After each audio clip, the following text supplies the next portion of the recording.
मेरे दोस्तों, अगर तुमको भी धनी बनना है, पैसे वाला बनना है, तो ये जो 7 रूल्स है ना, इसे हमेशा फॉलो करना। नंबर 1, कभी भी ना सिर्फ एक सोर्स ऑफ इनकम पे रिलाई मत करना। हम सभी का ना एक मेन इनकम सोर्स होता है, लेकिन हमारे लिए ना ये काफी नहीं होता, क्योंकि भाई हमारा शौक होते हैं और हमारे जो शौक है उसे पूरा करने के लिए हमें और पैसे की जरूरत होती है, और उसके लिए हमें चाहिए पैसा। और पैसा कैसे मिलेगा, इसके लिए हमें ढूंढना पड़ेगा, हमें और कैसे कैसे पैसा आए, और उसके ऊपर हमें काम करना पड़ेगा। क्योंकि जब हमारे पास 2 3 4 रास्ते से पैसा आने लगेंगे, तो हम ना धनी हो जाएंगे, हम जो इच्छा वो कर पाएंगे, हम ना महंगे महंगे घर पे रह पाएंगे, हमारे पास ना गाड़ियां होंगे, मतलब जो चाहिए हमारे पास वो होगा। नंबर 2, हमारी जो इनकम है उसका ना एटलीस्ट 10% हमें सेव करना चाहिए, क्योंकि मैं जो किसी को ये नहीं पता कि हमारे साथ ना कल क्या होगा। हो सकता है कि तुम बीमार पड़ जाओ, तुम्हारे घर में कोई बीमार पड़ जाए और तुम्हें ना पैसे की बहुत ही जरूरत हो जाए, या फिर तुम्हारा जो बिजनेस है वो ना ठप पड़ जाए, उसमें ना तुम्हें भारी नुकसान हो जाए, और ऐसा हो जाए कि तुम्हें ना खाने को भी नहीं मिले। इसलिए मैं जो हमारा जो इनकम है ना उसका 10% एटलीस्ट तुमको सेव करना है, कैश अपने पास रखना है, ताकि जब भी जरूरत पड़े उस कैश से तुम ना बच पाओ, तुम्हारी जो जरूरत है उसको पूरा कर सको। नंबर 3, जब भी हमारी इनकम बढ़ते है तो उसके साथ साथ हमारा जो एक्सपेंसेस है, हमारे जो खर्च है ना,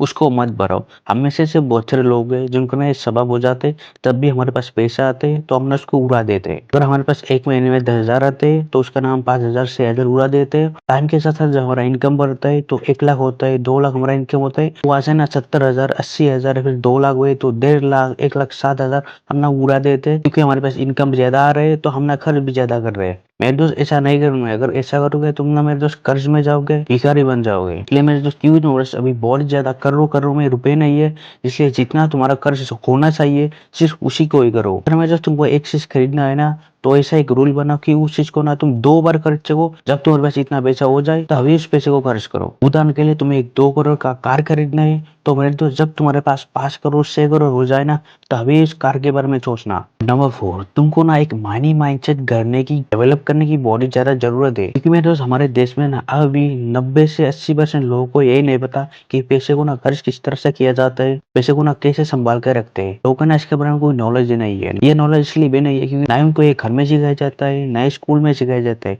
उन लोगों को ना ये कभी नहीं सिखाया जाता। और ना हमारे समाज में पैसे के बारे में बात करना एक टैबू चीज है, लेकिन लोग ना पैसे के बारे में बात करने से डरते, फिर बात ही नहीं करते। फिर दोस्त तुमको इसके बारे में बात करना पड़ेगा, क्योंकि तो जब किसी चीज के बारे में बात करोगे तभी इसके बारे में तुम्हारा नॉलेज होगा, तभी इसके बारे में तुम सीख पाओगे, तभी तुम इसको हासिल कर पाओगे। इसलिए पैसे के बारे में सोचना बोलना शुरू कर दो, और इसके बारे में जितना हो सके उतना ज्ञान नॉलेज लेने की कोशिश करो। नंबर 5, हम में से ऐसे बहुत सारे लोग हैं, वो लोग ना किसी को इम्प्रेस करने के लिए, खासकर लड़कियों को इम्प्रेस करने के लिए, वो लोग ना कुछ भी कर देते हैं। वो ना दिखावा करने लगते हैं। उनको लगता है अगर मैं एक लैम्बोर्गिनी खरीद लूंगा, मेरे पास एक आईफोन होगा, तो जो लड़की है ना वो बच जाएगी। और लोग क्या करते हैं, वो कर्ज लेके लोन लेके वो कार खरीद लेते हैं, वो ना मोबाइल खरीद लेते हैं, जिनका उनको हर महीने ईएमआई भरना पड़ता है, जो कि उनके पास नहीं है, जिसके कारण से वो कर्ज में डूब जाते हैं और लास्ट में भिखारी बन जाते हैं। इसलिए मेरे दोस्त तुम्हारे पास जो है, अगर तुमको जरूरत नहीं ना, तो उसको मत खरीदो। लोगों को दिखाने के लिए कि मैं अमीर हूँ इसलिए बंगला खरीद लिया, गाड़ी खरीद लिया, मोबाइल खरीद लिया, ज्वेलरी खरीद लिया, ये सब छुटिया है, ऐसा मत करो। नंबर 6, हम में से ऐसे बहुत सारे लोग हैं जो ना एक सर्टेन एज के बाद सीखना ही बंद कर देते हैं। उनको लगता है कि जब हम स्कूल में थे वही हमारा सीखने का समय था, क्योंकि अब हम स्कूल में नहीं जाते तो सीखने की जरूरत भी नहीं है, और इसलिए वो लोग ना खुद के ऊपर इन्वेस्ट ही नहीं करते। क्योंकि मेरे जो ये जो दुनिया है ना हर दिन चेंज हो रहा है, और जो लोग है ना वो भी चेंज हो रहा है। अगर तुम वही पुराने खिसे हुए आदमी बने रहोगे तो ना मेरे दोस्त आज की दुनिया में तुम ना बहुत ही पीछे बढ़ जाओगे। क्योंकि मेरे दोस्त अगर तुम खुद को अपग्रेड नहीं करते रहोगे